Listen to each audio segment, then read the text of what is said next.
Bonsoir à tous, je vous présente dans cette vidéo le déploiement de quelques projets du parc de formation Programmation 2. Alors après le générique, on commence.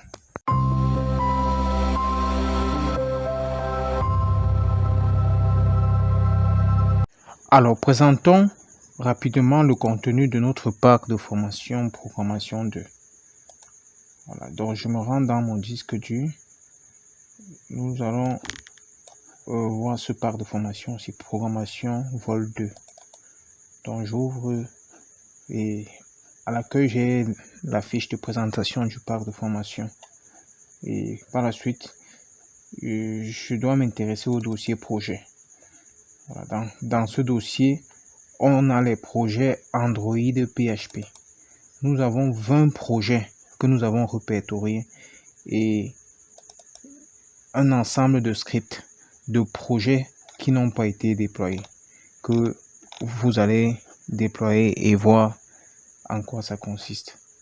Voilà. Nous allons nous intéresser à déployer 3 projets parmi les 20 afin que vous puissiez comprendre comment fonctionne le déploiement et que vous puissiez déduire le déploiement des autres.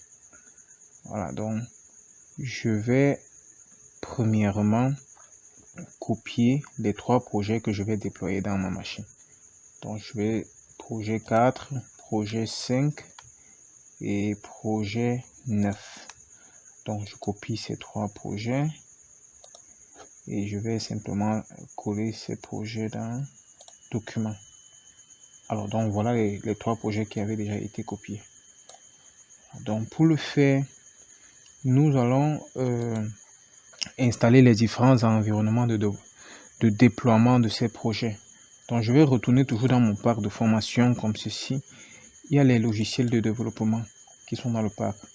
On va dézipper le SDK de Android dans le disque local C. Donc attendons, j'ouvre le disque local C comme ceci et je crée à la racine un dossier intitulé Programming en majuscule.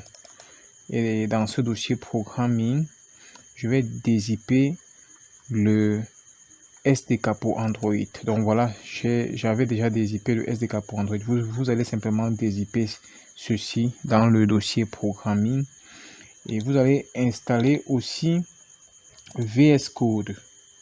VS Code. Donc vous installez VS Code qui est l'environnement de déploiement des projets PHP.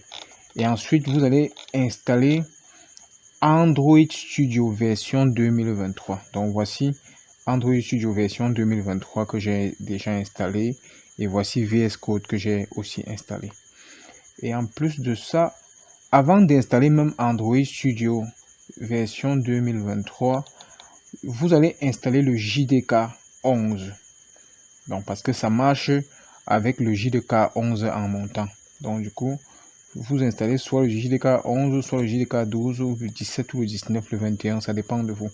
Mais je préfère le 11. Le Android Studio 23 marche très bien avec le 11, version 11.0.2. Donc si vous regardez dans mon C, j'ai installé les différentes versions de JDK. Et c'est le JDK 11 avec lequel je travaille. Donc, dans Java, vous allez voir, j'ai installé tout un ensemble de versions de JDK. Vous pouvez le faire, il n'y a pas de souci. Et mon Android Studio travaille avec le JDK 11.0.2. Donc, vous allez installer aussi ça. Avant même d'installer Android Studio, vous installez ça. Parce que pour lancer Android Studio, il faut que le JDK soit installé.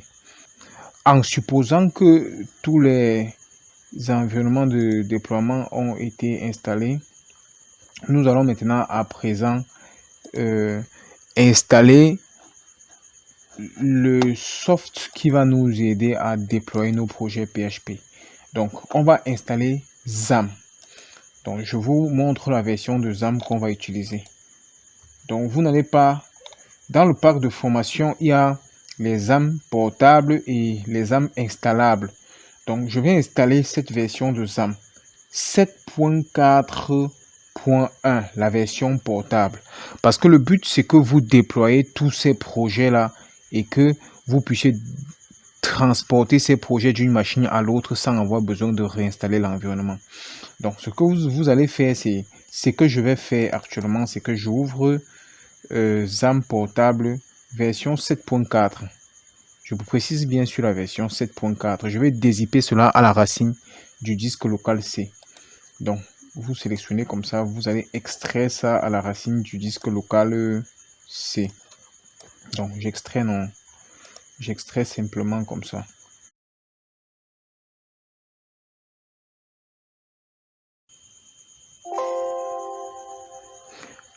Alors, après l'extraction, je vais simplement me rendre dans le disque local C. Voilà ce que je dois faire. Tu peux décider de renommer si tu veux.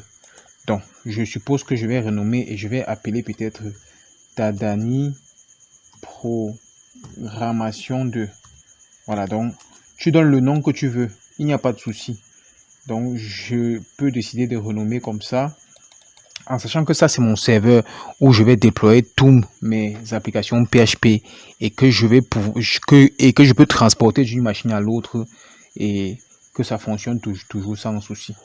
Voilà, donc ce que je vais faire quand j'ai renommé comme ceci, je vais venir ici, Setup ZAM. Voilà, donc je double-clique simplement sur Setup ZAM et je patiente. Je patiente afin que ça puisse mettre dans les fichiers de configuration le chemin d'accès à mes différents projets PHP. Donc, ça veut dire que si après tu renommes le dossier ou bien que tu déplaces le dossier, tu pars dans une autre machine avec, tu colles ça n'importe où, tu vas simplement venir double-cliquer sur ce fichier pour que ça puisse repointer en fait. Voilà, donc voilà, quand c'est fait, je double-clique sur ZAM Control Panel. Donc, ou bien que je peux m'envoyer ça au bureau et en sachant que ça c'est comme ça, c'est avec le contrôle panel ici que je vais lancer mon serveur à chaque fois. Donc tu vois, quand c'est le cas, il n'y a que deux choses à lancer. Je starte Apache et je starte MySQL. Tu vois, non, donc c'est les deux ici qu'il faut lancer. Ça c'est pour la base de données et ceci c'est pour PHP. Donc quand je lance les deux comme ça là, voilà, et je coche aussi, hein, je coche pour que je puisse pouvoir accéder à mes projets PHP à distance, puisque l'application Android va attaquer ce serveur. Je coche pour qu'il puisse recevoir les connexions distantes. Voilà, donc quand c'est comme ça, je peux ouvrir un navigateur et puis j'ouvre mon gestionnaire de base de données. Vous savez bien que c'est localhost /phpMyAdmin pour ouvrir le gestionnaire de base de données. Alors, une fois le gestionnaire de base de données ouvert comme ceci, ça veut dire que tout se passe très bien. Le serveur fonctionne à merveille. Donc, vous voyez, il n'y a pas encore de base de données que moi-même j'ai créé. Ça, ce sont les bases de données que MySQL vient avec. Donc, maintenant, on va commencer par déployer les projets PHP. Donc, je fais comment? Je commence par... Je viens dans mon document. On va commencer par le projet 4. Présence effective PHP. Déployons le projet PHP de ce projet. Donc pour le faire, suivez mon regard. Je vais simplement extraire ceci. Ça, ce sont les codes PHP. C'est, j'ai dit que c'était Tadani Programmation 2. Et dans htdoc, on extrait dans htdoc. Htdoc, c'est le dossier des projets PHP. Quand j'extrais dans htdoc comme ça, là, voici la base de données ici, le fichier SQL. Tu viens sur le gestionnaire de base de données, ici tu cliques sur base de données, tu entres le nom de la base de données que tu veux. Je peux appeler ça attendance. Il faut bien penser à choisir l'encodage ici. Donc ça c'est le meilleur. Le meilleur c'est UTF-8 général. C'est super, non? Tac. Je crée ma base de données, je clique sur ça. Je viens importer maintenant le fichier SQL. Je browse. D'accord. Après avoir browse, je vais entrer plutôt dans projet 4 PHP attendance. J'ouvre Et ensuite, je viens sur exécuter. Pendant que c'est en train d'exécuter le fichier SQL, je pars dans mon htdoc, n'est-ce pas? J'ai des IP dans htdoc. Vous voyez, je peux même renommer. Donc, je renomme pour avoir un nom facilement digérable. Voilà, donc je renomme comme ça. Et je vais maintenant entrer, faire en sorte que le projet puisse pointer vers la base de données en local. Parce qu'en réalité, c'était hébergé à distance. C'était hébergé à distance. Ça pointait vers la base de données distante. Maintenant, suivez, j'entre dans application, j'entre dans config, le fichier database. J'édite le fichier database. Voilà. J'édite le fichier database. Vous voyez les paramètres d'accès à la base de données pointés vers la base de données distante. Mon username en local, c'est root. On connaît tout ça. Maintenant, mon password, c'est rien en local. Et le nom de la base de données que je viens de créer tout à l'heure, c'est attendance. Donc, ça va maintenant parfaitement pointer en local. Donc, j'enregistre. On connaît les paramètres d'accès à une base de données locale. C'est toujours ça. Donc, maintenant, je viens aussi ici dans config. J'édite aussi config maintenant pour le base URL. L'URL de base, regardez, l'URL de base pointait vers un serveur distant. Donc, vers le serveur où j'avais hébergé ça. Maintenant, nous sommes plutôt en local. Ce sera plutôt quoi? Localhost / attendance. C'est propre, non? Pour ceux qui ont fait le PHP, c'est clair, c'est très clair. Bon, donc, ça veut dire que tout est OK. La base de données a été importée et j'ai fait pointer mon projet PHP en local. Donc, je peux venir ouvrir maintenant comme ça. Ce sera quoi? Localhost attendance. Donc, j'ai déployé déjà un projet. Voilà, justement, voilà le projet. Je vous donne les paramètres pour accéder à ça. C'est admin@loadsolution.com. Et maintenant, le mot de passe, c'est Théo en minuscule 2020 étoile étoile. Voilà, donc rappelez-vous de ce mot de passe Théo 2020 étoile étoile. Donc voilà le premier projet que j'ai déployé. Le projet pour attendance. Donc voilà, location office. En fait, j'utilise ici les API de Google Maps. Donc du coup, il faut que je sois quand même connecté pour que ça puisse charger la map. D'accord, vous voyez un peu, ça peut charger la map comme ce que vous voyez dans la vidéo. Donc la connexion doit être bonne, ça charge la map. Ok, donc si je viens dans Settings, qu'est-ce que j'ai dans Settings? Oui, voilà Settings, les différents rapports. Bon, personne n'est encore entré. Du coup, voilà le premier projet qui a été déployé. Qu'est-ce que je fais maintenant par la suite? Je déploie le projet suivant. Le projet suivant, c'est Kameke. Ensuite, en fait, le projet PHP suivant.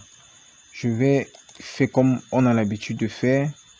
Je dézip ceci dans le C, Tadani, projet htdoc. Tac, je dézip. Je peux faire ça partout et je sais ce sont des projets PHP assez intéressants. Donc je vais dézipper tout ça. Toujours comme on connaît là dans htdoc, je dézip ceci pendant que c'est en train de dézipper. Bon, excellent si je n'ai pas sa base de données. Donc je dézip ce que j'ai de base de données. Donc je vais déployer. C'est comme ça qu'on fait pour déployer. Vraiment, c'est facile à déployer. Il faut maintenant savoir comment les fichiers de configuration là fonctionnent.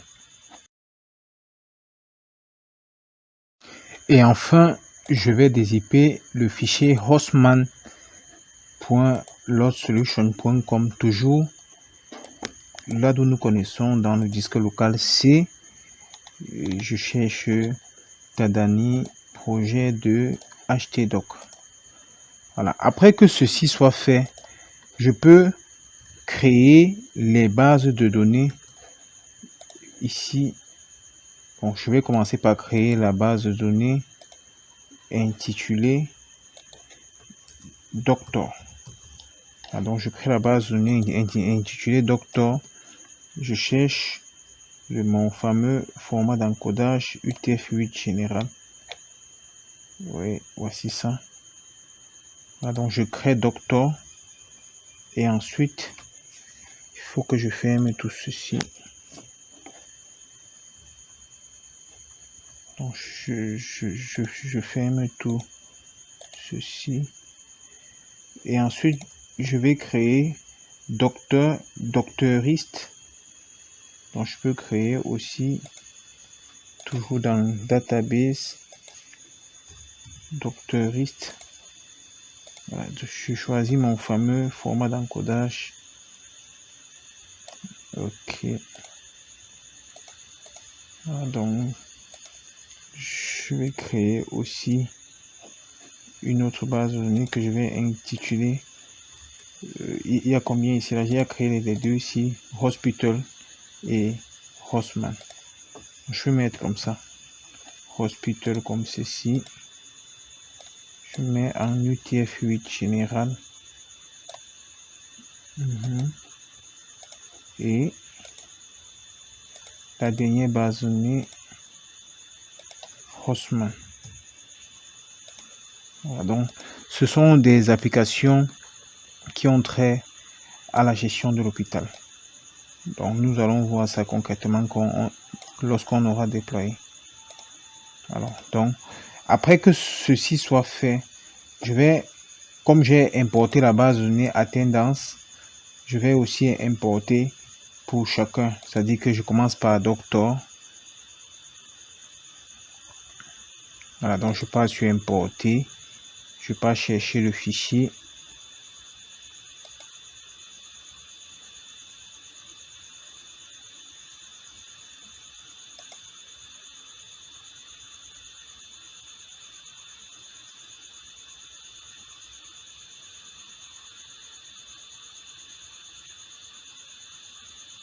Oui, donc je cherche ce fichier plutôt dans le dossier projet 5 PHP doctor.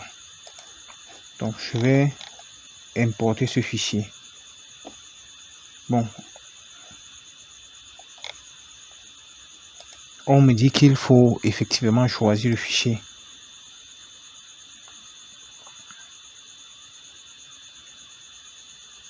Donc je choisis le fichier correctement, j'ouvre avant de cliquer sur exécuter. Donc pendant que c'est en train de faire ce travail là, je peux rapidement configurer doctor. En fait, je fais pointer le projet doctor vers la base de données en local comme nous l'avons fait. Donc ici, je dois pouvoir comprendre que le tout se passe généralement dans application. Et dans application, il y a le fichier de configuration de la base de données qui est simplement le username. Ça sera toujours ce qu'on connaît, root, le password sans mot de passe. Et ensuite, la base de données qu'on vient de créer, c'est une base de données intitulée doctor. Donc vous voyez, il faut aussi faire pointer ceci. Donc ce sera simplement localhost. Voilà, donc j'ai fait pointer correctement. Et je n'oublie pas aussi d'éditer le fichier config. Vous voyez, ce config ici, là, c'est toujours la même chose. Il faut mettre root ici, le mot de passe sans mot de passe et la base de données doctor. Ceci étant fait et que je vérifie, oui, je peux ouvrir le projet comme ça, /doctor. Voilà. Donc, vous voyez, tout marche à merveille. Quand vous avez bien fait pointer le projet vers la base de données, il n'y a pas de souci. Pendant que ça ouvre, je peux importer aussi la base de données de doctoriste. Donc, je procède de la même façon. Doctoriste. Après avoir hébergé, nous allons voir effectivement. Donc, pendant que tout est en train de se charger, je peux, pendant que c'est en train de travailler, je viens ici sur doctoriste, je fais de la même façon. Je renomme pour avoir un nom assez facile à porter.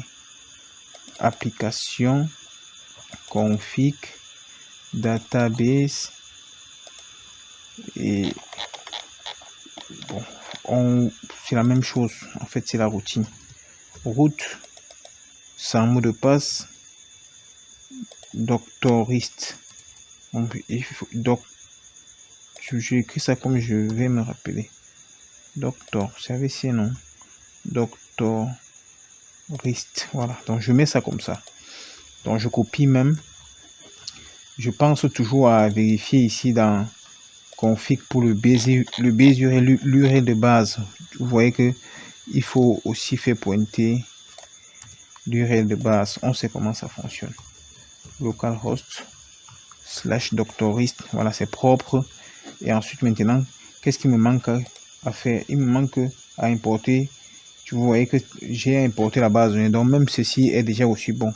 Je fais localhost / doctorist. Ça va ouvrir. Pendant ce temps, je fais la même chose aussi pour l'autre. Vous voyez, en réalité, c'est pas compliqué le déploiement pour Hostman. Je peux faire pour Hostman. J'importe le fichier SQL de Hostman. Tac. J'appuie sur exécuter. Pendant que je suis en train de travailler, de faire pointer correctement le PHP pour Hostman. Donc, vous voyez, c'est Hostman ici. Je procède de la même façon. D'accord. Je peux même déjà aussi renommer pour Hospital ici. Je vais plutôt appeler Hospital avec S. Ça dépend de moi. Donc, je fais comment? Hostman là, application, config, quoi encore? Database. Voilà, vous voyez, c'est juste la routine partout. C'est la routine, c'est la routine. Voilà, c'est bien pointé. Je n'oublie pas de vérifier son config. Si le base URL est automatique ou pas. Vous regardez ici, c'est dans le cas si c'est automatique. Vous voyez, non? Ils ont récupéré le base URL de façon automatique. Donc là-bas, il n'y a pas de problème.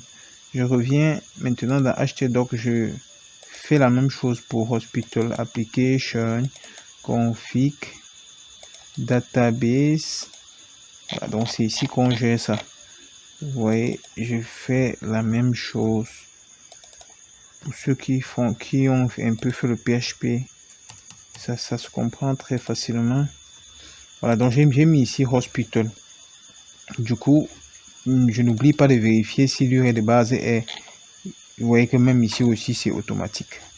Ok, donc maintenant, la seule chose qui va me manquer, c'est d'importer la base de données de Hospital. Je crois que c'est bien écrit, c'était Hospital. Donc, c'est où? La base de données Hospital. Je choisis ça. Bon, je dois me rassurer que j'ai bien... Voilà, j'ai écrit Hospital comme dans le fichier. Donc, du coup, je peux déjà venir faire localhost, Hostman va marcher. Et ensuite, pendant que la base est en train de se charger, là-bas, localhost Hospital. Donc, je fais ça comme ça. Voilà, donc bon, la base n'a pas fini de s'exécuter. Du coup, il y aura un problème. Bon, pendant ce temps, ici, là, c'est Théo 2020. Et ensuite, en bas, c'est la même chose. Théo 2020 avec étoile. Tac, ici. Voilà. Ici, là, c'est Théo 2020. En bas, c'est Théo 2020 étoile. Ici, bon, on va comprendre tout ça. Voilà, vous voyez ici, c'est une application permettant de gérer les rendez-vous, les prescriptions, les factures des patients. Voilà, très belle application simple. Ensuite, maintenant, ici, c'est une application permettant de gérer l'hôpital de façon générale. C'est-à-dire la présentation et la gestion. C'est un all-in-one avec ce design. Il faut simplement mettre les éléments qui correspondent à l'hôpital en question. Voilà, donc ici, là, dans le slideshow, vous allez maintenant seulement mettre une grande image là-bas. Ici, là, dans le... Donc, vous allez mettre une grande image. Je fais /login pour accéder au backend. /login pour accéder au backend. Le backend, c'est admin@loadsolution.com, mot de passe Théo 2020. étoile, étoile. Bon, je connecte en tant qu'un administrateur de l'hôpital. Et ici, là, est-ce que c'était déjà bon? Oui, même ceci, c'est la même chose. C'est pour la gestion de l'hôpital et la présentation, un all-in-one. Et pour ouvrir, c'est toujours login. Donc, pour ouvrir le backend, vous faites /login. Voilà. Et là, maintenant, vous pouvez mettre l'adresse que vous connaissez. Le mot de passe que vous connaissez, Théo 2020 étoile étoile. Tac. Voilà, donc voilà. Ça, c'est pour Kameke, le backend de Kameke. Et voilà. Même ceci aussi, ça va se connecter au dashboard. Ceci est plus avancé. Dans tous les cas, ceci est plus avancé que ceci. Donc voilà, si je veux gérer l'hôpital, la clinique, centre de santé de façon générale, avec la présentation aussi, avec la publicité, je peux utiliser, gérer, prendre ceci ou ceci, ça dépendamment de mon choix. Ça, c'est un petit truc pour gérer parfaitement les rendez-vous, les prescriptions et tout ça. Donc voilà, j'ai hébergé le projet 2, les PHP du projet 2. Je termine avec les PHP, le PHP de distance learning. Voilà, ce que je vais faire, c'est je vais dézipper TS. Je dézippe comme on connaît bien dans le programme de htdoc. Tac. Pendant ce temps, je suis en train déjà de créer la base de données serveur database. J'appelle ça TS. TS, je choisis le meilleur encodage. Pendant que c'est en train de dézipper derrière, je suis en train de chercher à charger le fichier SQL. Donc c'est bon ici. Importer. Je browse. Je fais comment? Bon, je suis déjà sur distance learning. PHP. Je choisis TS. J'exécute. Et pendant que le script est en train de s'exécuter, voilà ça qu'il y a déjà. Je renomme. On sait comment ça fonctionne. Je renomme. J'appelle ça TS. Voilà, TS. Et voilà. Je fais comme on connaît. Application, config, database. Voilà, change les paramètres. Si c'était connecté à distance, je fais pointer vers la base de données locale. Voilà, la base de données, je viens de créer, j'ai appelé ça TS. J'enregistre, donc c'est parfait comme ça. C'est bon. Je vérifie aussi ça parce que le BSUL peut être automatique ou pas. Ouais, même ici aussi c'est automatique. Les gars récupèrent automatiquement. Bon, maintenant je fais comment? Tout est bon ici. Ça veut dire que je peux déjà ouvrir TS. Voilà. Donc c'est vraiment magique ce TS-ci. C'est super. Donc c'est exactement comme vous avez vu dans la vidéo. Bon, maintenant pour accéder au truc, au backend, c'est /login. TS/login. On va te demander d'entrer ce que tu entres, ce que tu connais là. Théo 2020 étoile étoile. Voilà, je suis parfaitement maintenant au backend. J'ai accédé au backend. Voilà le dashboard. C'est ici là que tu vas créer tes cours, tes ceci, tes cela. Et les gens, maintenant, les gens vont plutôt se connecter sur l'adresse ici. /ts. Donc ça, c'est le backend. Et voilà le front-end. Voilà ce que les gens vont voir. Et voilà ce que toi, l'administrateur, tu vas voir. Ça se passe comme ça ici, ici et partout. Bon, maintenant, regardons comment on voit les codes. J'ai VS Code. Voici VS Code. Donc, j'ouvre VS Code comme ça.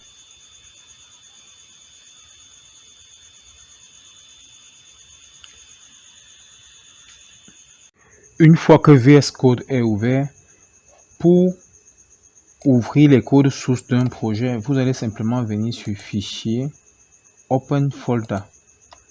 Donc, je pars chercher dans le C. On sait que c'est dans Tadani, projet 2, htdoc. Je choisis un projet, par exemple, Attendance. Je sélectionne le dossier. Et bon, je fais confiance à chaque fois. Donc voilà mon environnement de développement. Du coup, voilà mon projet, voilà mes contrôleurs. On sait comment ça fonctionne. Tous ces frameworks avec lesquels on a travaillé sont MVC. Donc il y a les contrôleurs, il y a la vue, et etc. Vous voyez, avec VS Code, ça colorie le PHP. Donc maintenant, vous pouvez comprendre comment est-ce qu'on a travaillé. Voilà les dossiers publics, voilà les codes CSS, etc. Donc bref, tout est dans l'application ici. Alors maintenant, pour terminer avec le déploiement des projets PHP, je dois aussi préciser qu'il y a beaucoup de projets PHP intéressants. CyberSFC, Cellcom, AllScript. Vraiment, je vous recommande de déployer ces projets-là. Vous allez être agréablement surpris. Donc, si on veut regarder un peu les autres projets qu'il y a dans cette...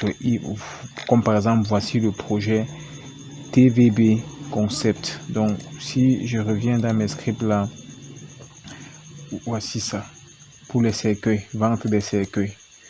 Voilà TVB Concept avec sa base de données. Donc, quand vous allez déployer, ça sera exactement comme ça. Regardez comment le projet est travaillé. Donc, il y a beaucoup de projets intéressants, clés en main, déjà vendables. Donc, vous voyez tous ces projets, Alpha, Omega comme ça, Charity. Donc, voilà les projets vraiment intéressants qu'il y a dans Skysblock. C'est pour vendre les cours en ligne. Voilà les projets vraiment intéressants qu'on a.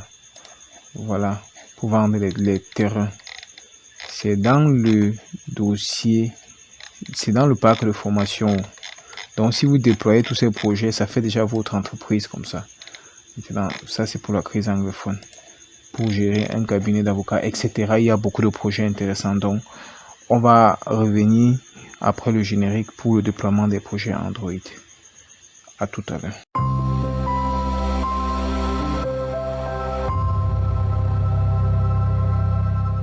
Alors, déployons maintenant les projets Android.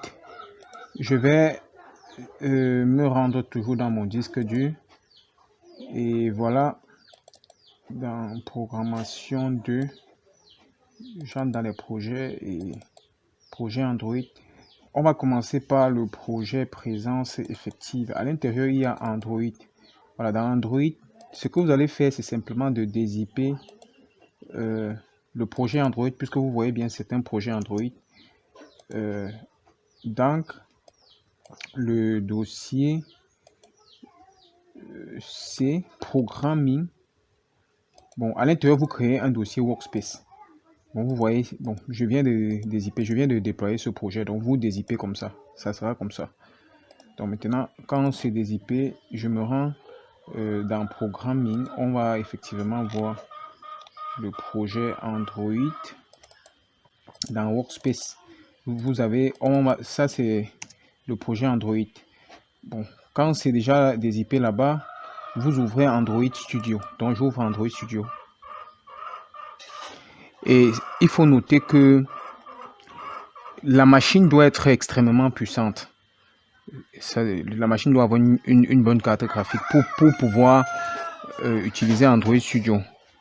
Pour pouvoir développer les applications Android avec Android Studio. Donc, voilà, quand le projet est ouvert comme ça, j'avais déjà déployé ce projet. Donc, j'ouvre comme ceci le projet et je vais vous expliquer étape par étape comment cela se passe. Ce n'est pas évident, ce n'est vraiment pas évident le déploiement des applications Android sur Android Studio, parce que bien que le projet marchait en 2021, parce que j'ai développé ce projet en 2021. Maintenant, j'ouvre avec mon Android Studio 2023 et premièrement, ce que ça va faire, c'est que ça va télécharger Gradle. Donc, puisque c'est dans une nouvelle machine que je suis en train de déployer le projet, ça va télécharger tout le nécessaire, toutes les dépendances qu'il faut que on a inclus dans le projet pour faire fonctionner le projet.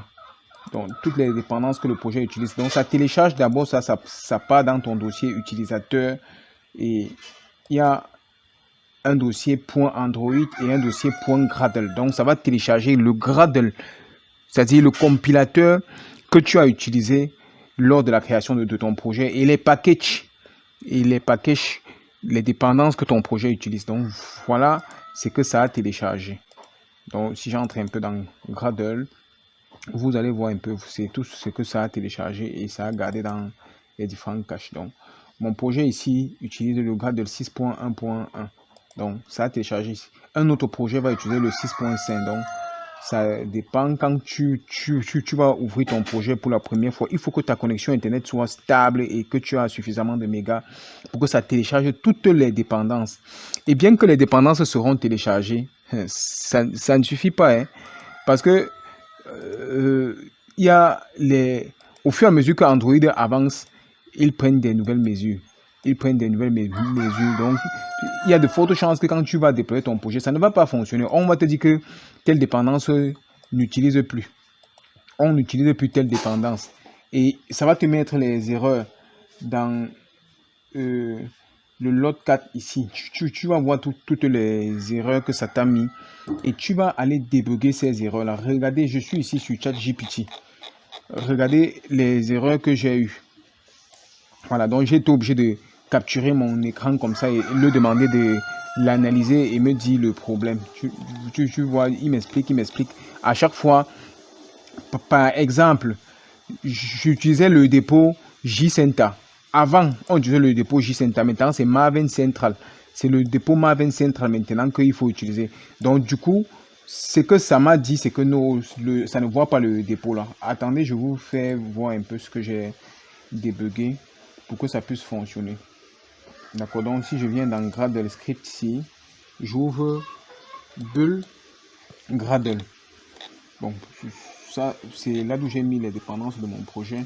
Si j'ouvre le premier, regardez bien, j'ai remplacé JCentral par Maven Central pour que ça puisse donc positionner vers le vrai dépôt. Et j'ai fait la même chose aussi ici. Parce qu'on me disait que JCentral, on ne voit plus. Et ce que j'ai fait en plus de ça, c'est que je suis venu ici. On m'a dit que le ZZing version 3. N'existe plus. C'était un point AAR qu'on avait mis dans le dépôt. On m'a dit que la dépendance ici n'existe plus. Et j'ai fait les recherches sur ChatGPT. Il m'a dit que je peux inclure cette dépendance ici, que la dépendance ici est fonctionnelle. Tu vois, je suis venu inclure la dépendance ici. Après que j'ai inclus la dépendance ici, son frère qui est ici à côté, son corps, et c'était le 3.3.0 qui correspondait à ça. On m'a dit que ça ne marche pas avec ceci, que je peux prendre ceci. Donc, au fur et à mesure, tu vas débugger comme ça. On va te dire que non, ça n'est pas bon. Change. Tu vas faire comme ça jusqu'à ce que le projet fonctionne. Ce n'est pas évident. Ce n'est vraiment pas évident. C'est la raison pour laquelle, à un moment donné, j'ai commencé à utiliser Windev mobile. Parce que Android Studio n'est vraiment pas évident. À moins que tu sois obligé de faire le projet avec. C'est pas vraiment. Il faut comprendre les erreurs. Donc, du coup, voilà comment je build. Quand ton projet, tu as retiré tous les erreurs comme ça là. Et quand tu vas builder, ça va faire ça. Quand ça va mettre Bold Successful, ce n'est pas toujours fini. Ça peut bien builder, mais ça n'exécute pas, ça ne sort pas l'APK. Donc tu vois que ça build bien. J'ai enlevé tous les erreurs, j'ai géré tous les problèmes qu'on m'a signalé là. Maintenant, il faut que ton projet soit capable de sortir l'APK. Quand ça sort l'APK là, tu es sûr que tout est parfaitement bien. Parce que ça peut builder.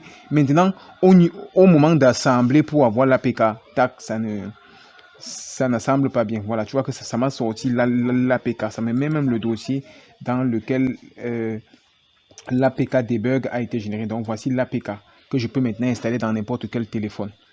D'accord, donc voilà un peu. On va faire de même pour un autre projet. Vous allez voir toutes les difficultés qu'on rencontre dans le déploiement. Bref, il faut se former dans le déploiement des applications. Donc, au lieu d'avoir un profil développeur, je vous conseille d'avoir un profil déployeur. déployeur parce que si tu as l'esprit de développer, c'est que tu vas te retrouver dans une situation où on va te dire qu'on veut une application pour gérer une quincaillerie et on a 50 000. Si tu veux développer, ça va te prendre 6 mois. Or, un gars va venir installer ça comme ça. Un gars va avoir un dépôt où il y a tous les codes sources sur Internet. Il va récupérer, modifier un peu et déployer en un soir. Donc, c'est très compliqué. Il faut d'abord se former en déploiement avant maintenant de se spécialiser dans un domaine du développement. Donc, c'est au fur et à mesure qu'on apprend à développer, mais on commence d'abord par déployer. Je vous conseille de faire de cette façon-là. Bon, ensuite, maintenant, je vais prendre par exemple un autre projet. Si je prends le LMS là, bon, Distance Learning, Android, bon, je sais pas ici, c'était où? C'était par exemple dans Tomorrow Success, Android. Voilà, voici, on va déployer un peu le LMS. Je vais extraire ça là d'où on connaît là. Dans le C, dans Programming. Dans le C, il y a un dossier Programming. Et je dézippe ça dans Workspace. Vous allez voir un peu toutes les erreurs que ça va me donner. Et notons bien sûr que lorsque c'est fait comme ça, je peux maintenant utiliser le débugger. Soit je crée l'émulateur. Si ta machine est assez puissante pour créer un émulateur en Android, il faut vraiment avoir les machines de haut niveau pour que ça puisse créer l'émulateur. Moi, je n'ai même pas d'espace dans ma machine. Ma machine crée effectivement les émulateurs en Android pour travailler avec, mais je n'ai pas l'espace. Et il faut suffisamment la connexion Internet pour que ça télécharge tout ce que l'émulateur va venir avec. C'est comme ça qu'on crée un émulateur Android. C'est pas évident. Ça va télécharger, ça va te prendre même 3 gigas. Donc, mieux, j'utilise le débugger USB, je connecte mon téléphone et je déploie directement sur mon téléphone. Ou bien vous allez souffrir à sortir l'APK, envoyer dans le téléphone, installé. Donc, c'est comme ça que ça se passe ici. Donc, ce n'est pas toujours très évident. Donc, je vais ouvrir un autre projet. J'ouvre le projet que je viens de zipper là. C'est toujours dans Programming, Workspace. Si je vous dis que c'est évident, c'est que je vous mens. Donc, bon, ça n'a pas encore bien actualisé. C'est mieux que je ferme même d'abord ce projet. File, Close Project. Donc, je close le projet ici. Et là, maintenant, je viens Open Project. Je vais ouvrir le projet. Voilà, LMS. Je mets OK. Donc, vous allez voir ce que ça fait au départ quand on ouvre le projet. Ça ne peut pas être parfait. Ça ne peut vraiment pas être parfait, je vous assure. Il y aura toujours peut-être une petite erreur qu'on va me dire que non, tel package on n'utilise plus. Ou bien tel package ne correspond plus avec les nouveaux standards d'Android. C'est un peu cette variation-là qui dérange beaucoup sur le développement Android avec Android Studio. Donc vous voyez, voilà un peu. Bon, je regarde même déjà s'il y a le Maven Central. Parce que on n'utilise plus le dépôt JCentral, on utilise maintenant Maven Central. Donc voilà les packages de mon projet. Vous voyez, c'est en train de télécharger. Pour que ça fonctionne, voilà, vous voyez, il y a cette erreur là. Maintenant, avec cette erreur là, on gère ça comment? J'ai eu la même erreur dans l'autre. J'ai eu exactement la même erreur dans l'autre. Voilà comment j'ai géré ça. ChatGPT m'a demandé de... Bon, je vais d'abord vérifier si le dépôt est bon. Vous voyez un peu, je vais vérifier. Bull Gradle-ci. Tu vois que ce n'est pas bon. C'est Maven Central. Donc, du coup, je vais plutôt utiliser Maven Central. Maven Central. Je regarde dans mon ChatGPT. Voilà, donc, c'est plutôt ça que je vais utiliser. Parce qu'on n'utilise plus le JCentral.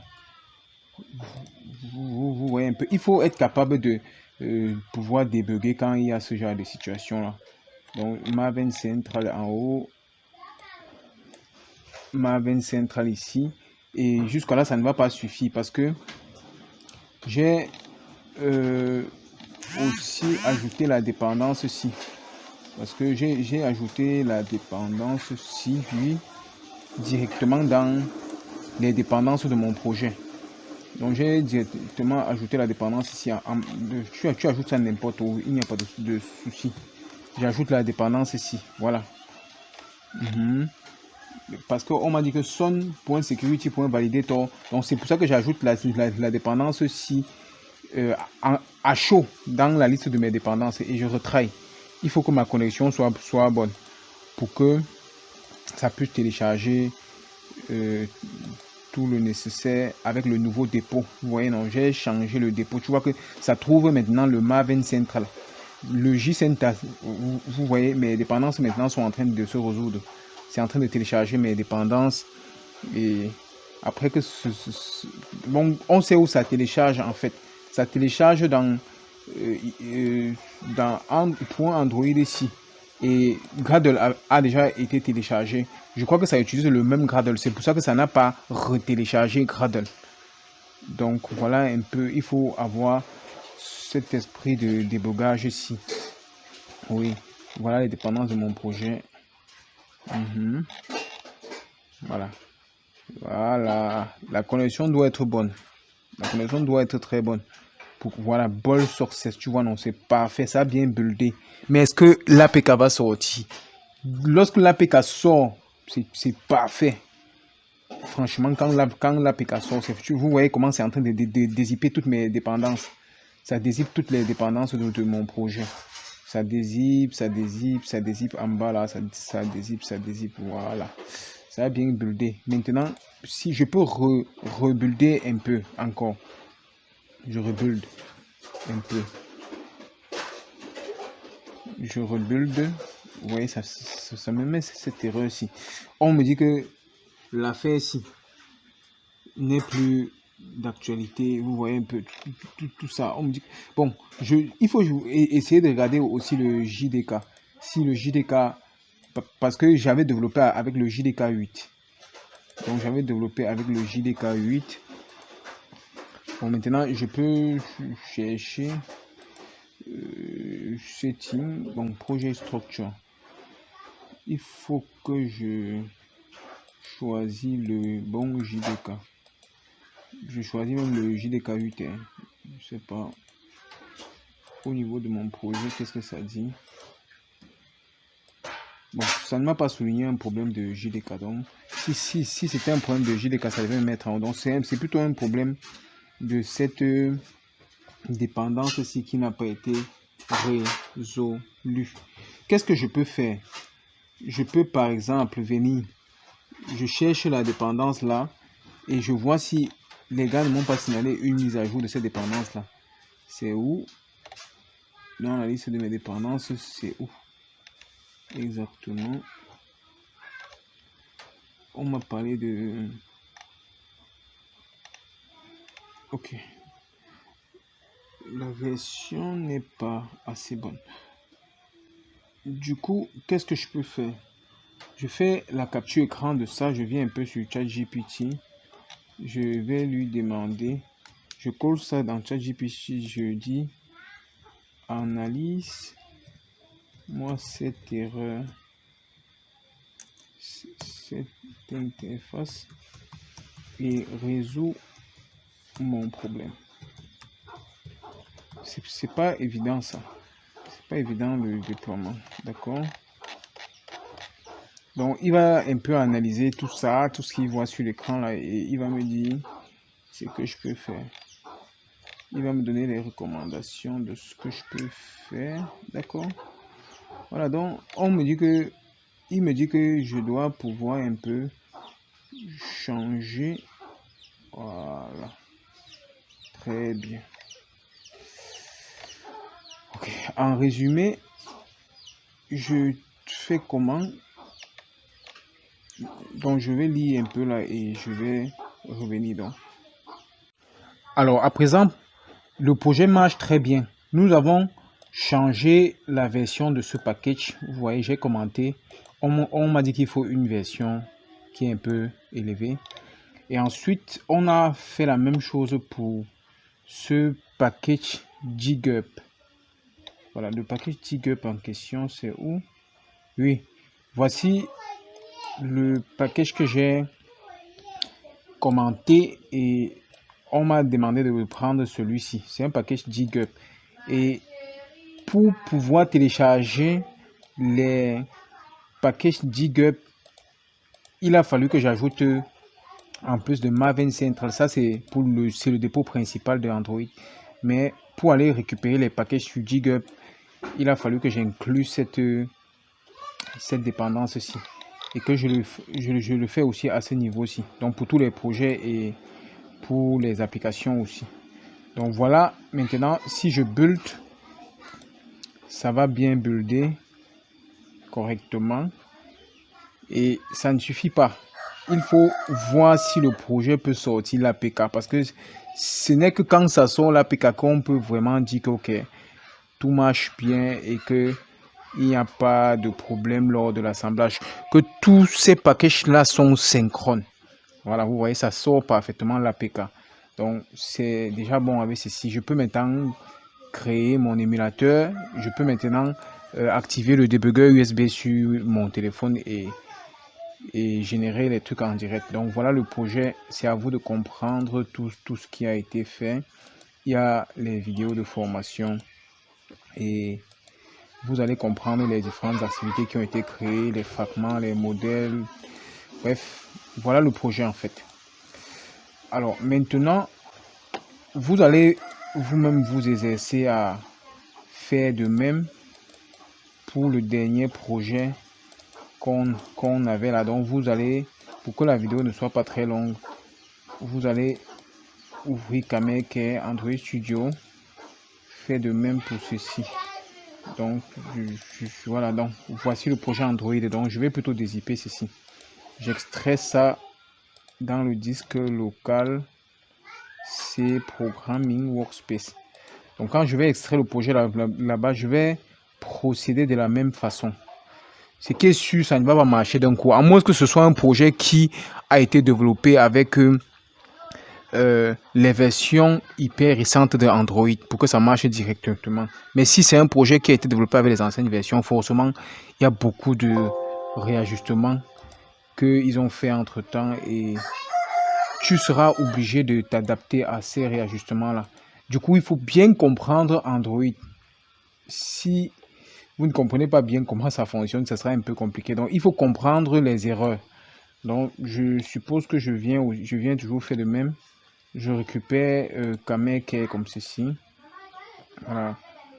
On va me demander si je veux ouvrir ça dans la page ci. Oui. Parce que l'autre marche déjà. Ce que je peux faire après cette vidéo, c'est de zipper le projet qui marche avec toutes les modifications que j'ai effectuées et vous envoyer. Là, on est sûr que vous n'allez plus à votre niveau refaire tout ce que je viens de faire.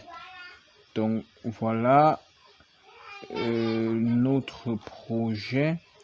Forcément, il y aura tous ces erreurs là. Donc, essayons un peu de voir, de faire la même chose en fait. Donc, je sais déjà que JCenta là, je peux commenter même déjà JCenta, même sans savoir ce que ça va me dire. Je commente déjà JCenta et je peux récupérer ma 26 pour le dépôt DigUp. Je récupère ça, je mets même en haut aussi. D'accord, je sais déjà que ça va me demander ces trucs là. Donc avant même que ça ne charge le projet, je fais déjà ça parce que forcément ça va me poser tous ces problèmes là puisque nous sommes déjà aux nouvelles versions d'Android. Bon, quand ça met comme ça là, quand ça colorie de cette façon ci, ça veut dire que il y a une nouvelle version qu'on a créée entre temps et vous voyez non, qu'on a créé entre temps et que je peux changer. Mais pour changer, il faut être prudent. Est-ce qu'en changeant, la nouvelle version là va correspondre, ça sera synchronisé avec les autres packages là? Je ne sais pas. Donc voilà, je commence à débugger, je fais comme j'ai eu à faire là pour les autres.